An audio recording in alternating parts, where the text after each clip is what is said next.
Everything I had, they collected it.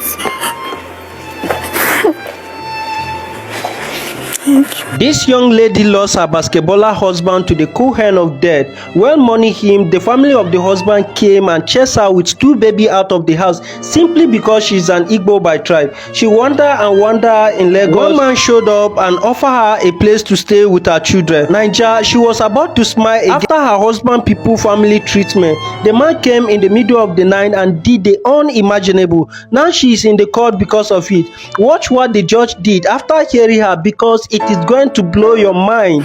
So, after my husband died, my mother-in-law now started fighting me and everything. So they fought me, they collected everything. Everything I had, they collected it. So I have to go to Ogun State and stay with a friend there. So that was where I stayed. The little money I had, I started business. So when I started business,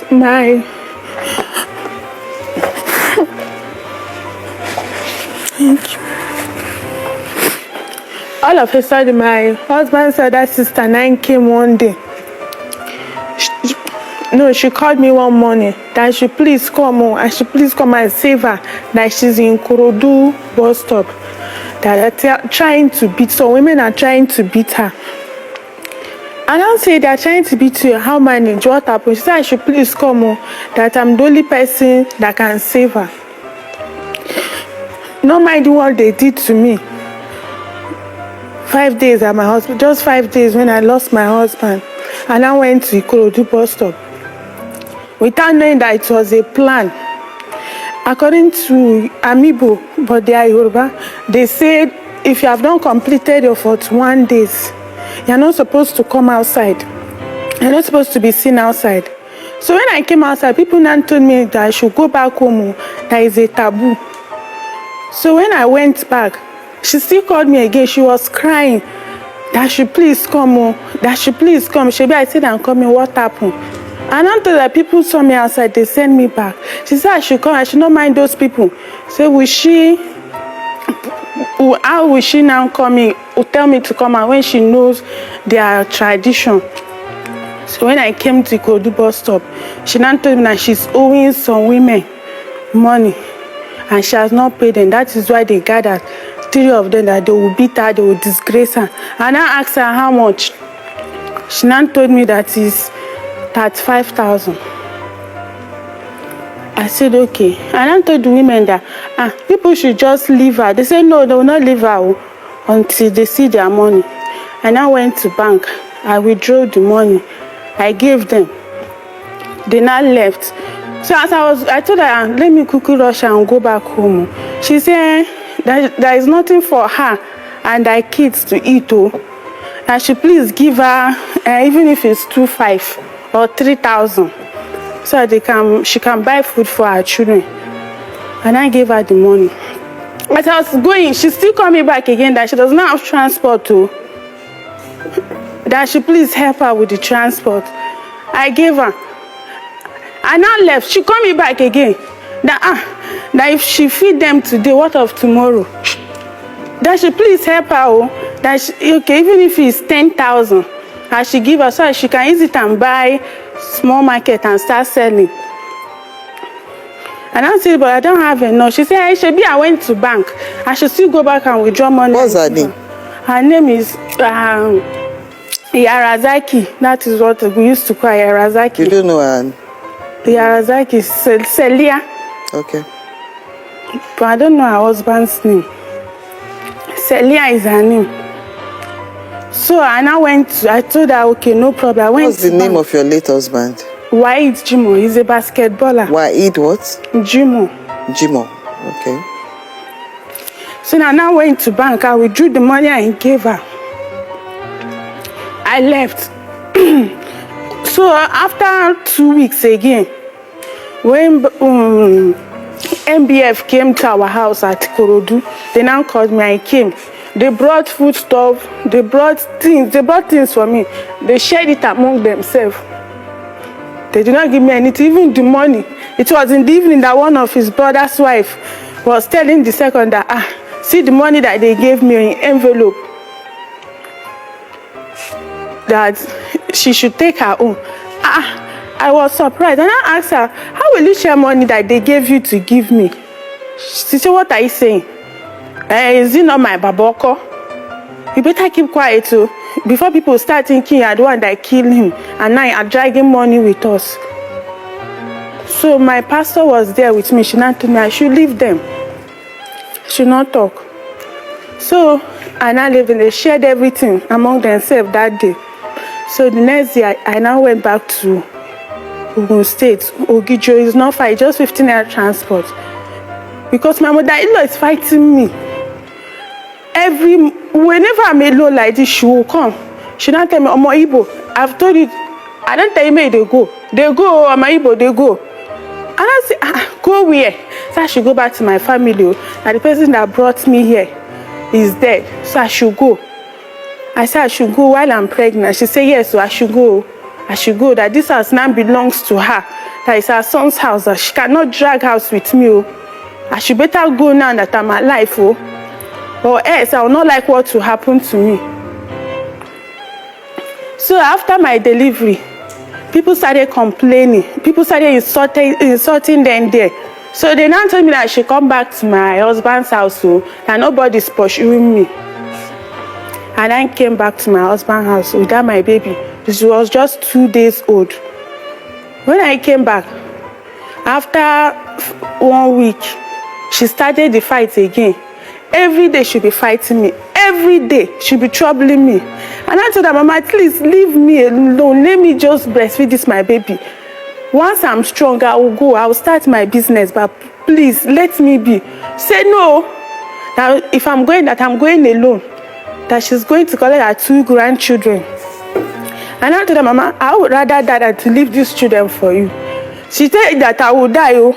And me, I must die. Because of what you see these children, that it's better for her to die than to leave these children for me. Everyday trouble, everyday trouble. One day she now invited that her daughter that I helped to come and beat me. That was when my baby was 21 days old. And they snatched my baby. I said, never, I must collect my baby back. So I don't know how to manage. It was as if, I don't know what the mother now came outside with broom. She now touched me with the broom. I started going. And before I got to Odoguyo, it was as if someone tapped me like this. Where is your children? And I turned back. I said, my children. I started running like mad person that night, around after 8. When I went back, I said, today, I would rather die here. It's either people give me my children or I'll die here. They refuse. People now gather. When crowd gather, one man now said, release our children for her. My mother-in-law now told me that I should choose my life or the children. And I said, my children. She said, okay, I should dare her. That she will not give me. So I used vaccination. I pushed the door. I entered. They locked the door. And I entered through window. And I carried my 21 days baby with my first son. But then he was just 1 year old. When I carried the baby, I now left around that after 8. Before I got to Ilasa, it was to 1. I was tired, nobody. In fact, I didn't even know where I'm going. But I just remember that when I was still staying around Ilasa, I knew one of my members, Mommy Paul.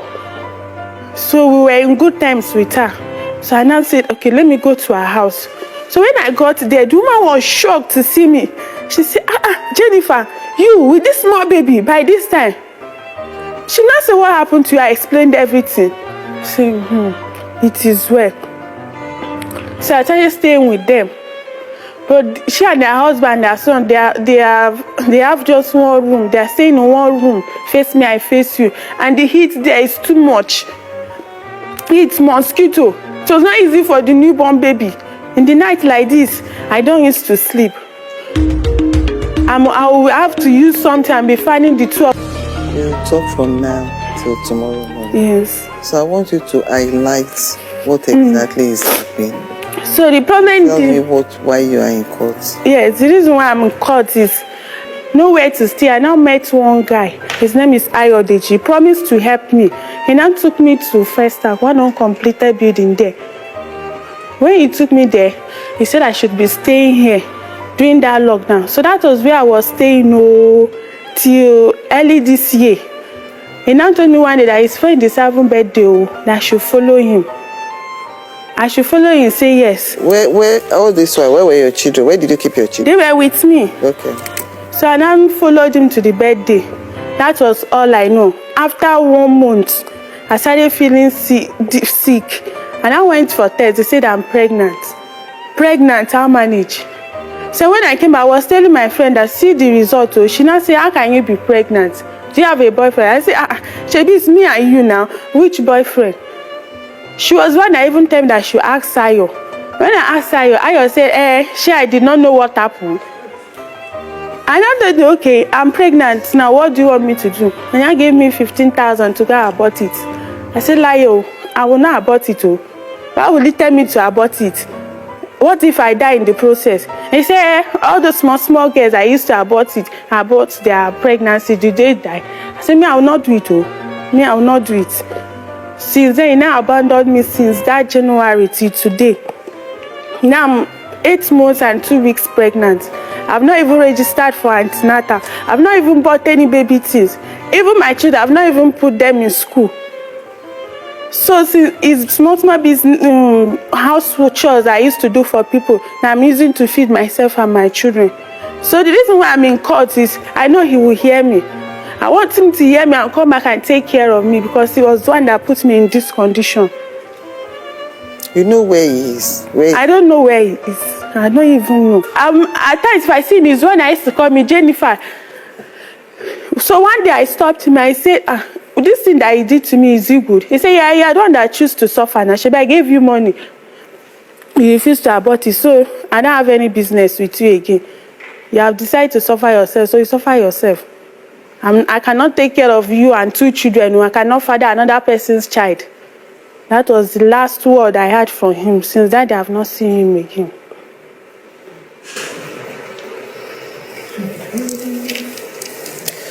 You have to find a way that we can reach him. You have his phone number? I don't have his phone number. You don't have any common friend that can give you his address or phone number? Nobody. How did you meet him? I met him at that Mile 2. He was one that brought me to First Act, to that uncompleted. So if you go to that Mile 2, there's nobody that can give you his contact? Nobody. It's because they've scattered Mile 2 that last year.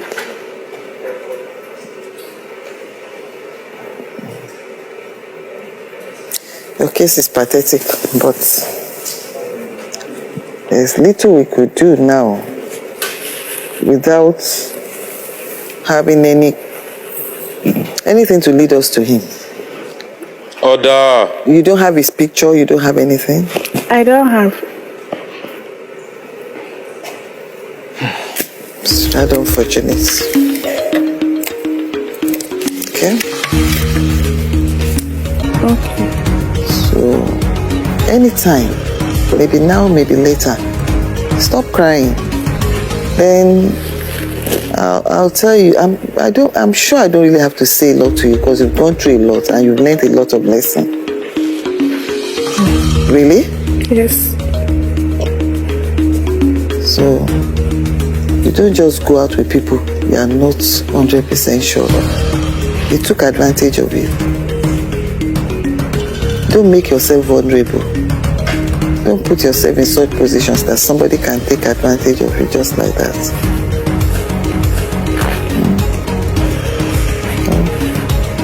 The court will assist you with 50,000 naira to take care of yourself and the baby. Thank you. Okay. So, I'm striking out this matter.